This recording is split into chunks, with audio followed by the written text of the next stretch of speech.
Welcome to Baifan Vocational Education. So let's take a look at that. Diesel common rail training equipment, how it's used. We can look at the whole facility, made of these parts. View of the fuel tank from below. Used for fuel storage. Up here is the oil-water separator. And the diesel filter in the middle. And the upper hand oil pump is composed. We can see the other side. There's a high-pressure common rail. And common rail pressure sensors in the rear. Above this side is a 4-cylinder electronically controlled injector. And below, the amount of fuel injected by each cylinder can be observed. Observation tank. And then you can watch. Above, this is the engine control computer.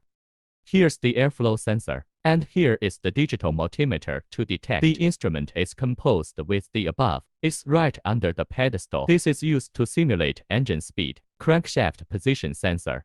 Camshaft position sensor. And for pressurizing the fuel. High pressure fuel pump. Set of models. Diesel common rail engine can be fully displayed. A fuel delivery process. Let's do a demonstration. The first step we take is to put this plug in first, connected to 308 volts 3-phase AC. The second step we will put this plug. It is connected to 220 volts alternating current. Step there, turn on the rear air switch. We can turn the emergency switch over here. Open. Then turn the key. You can watch the meter light up now. Let's get into starting gear again. Can see, the entire model is now in a running state. Okay, so we see the whole fuel delivery process while the engine is working. The fuel will follow the line. It goes straight through the filter. In the back of the high-pressure oil pump, at this time, the high-pressure oil pump is driven by the engine. Low-pressure fuel will be pumped up to pressurize. Pressurized and sent to the common rail above. The common rail then distributes the fuel to the oil distributor for every gas pipe. And here's the electronically receive the sensor information of the engine computer to control each cylinder injector. It's an on and off time. We can see it from the lower cylinder. Inside every cylinder, how much of an injection it has. So this is one of its processes. And throughout the trip, maintenance of a constant value of pressure is a common rail pressure sensor in the rear. To run tests, then the engine computer is controlled according to this signal. A fuel metering valve works to keep the pressure on the whole system. We can also measure it with a jumper. The voltage of each sensor during operation. Connect this end to the voltmeter. While this end we can look at, connect to the crankshaft position sensor. You can see the connection. At this point there is a power supply output. We can also use sensors to detect camshaft position. You can see the power that's connected to it. It's about 5 volts. Connect it to the signal line. This is a change signal. We can also look at it.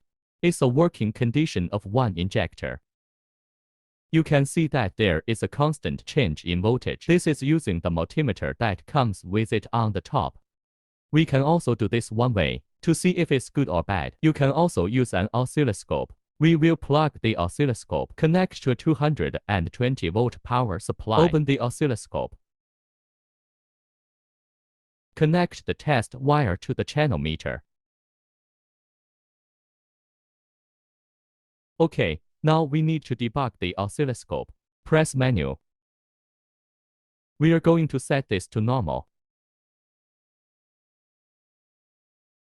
Meanwhile, we also need to magnify the probe above this. Set it at double.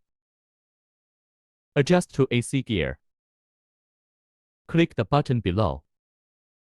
Next page. Okay.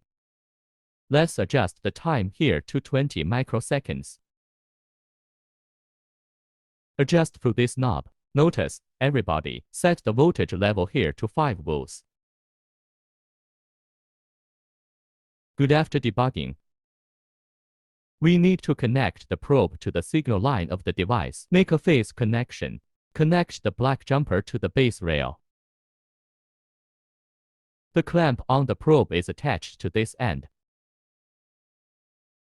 Easy to start. So let's test this right now. Camshaft position sensor. It's a signal waveform. Good. We can now do this by resizing the time here to adjust the waveform for a change. Can see. Now it's a camshaft position sensor. It's a working signal. This is how to use the whole model. In case of an emergency, we can hit the power stop button here to start the blackout. After scram, we need to put the key in the lock gear. Then restore the emergency stop button. After completion, we can see there's a lot of oil in the barrel. This time, the upper oil release switch needs to be turned on. Open the oil switch in the case of power. There's fuel in the tank. It goes straight into the tank. Alright, let's stop here for this lesson. More wonderful courses please continue to pay attention to the Baifan Vocational Education Network.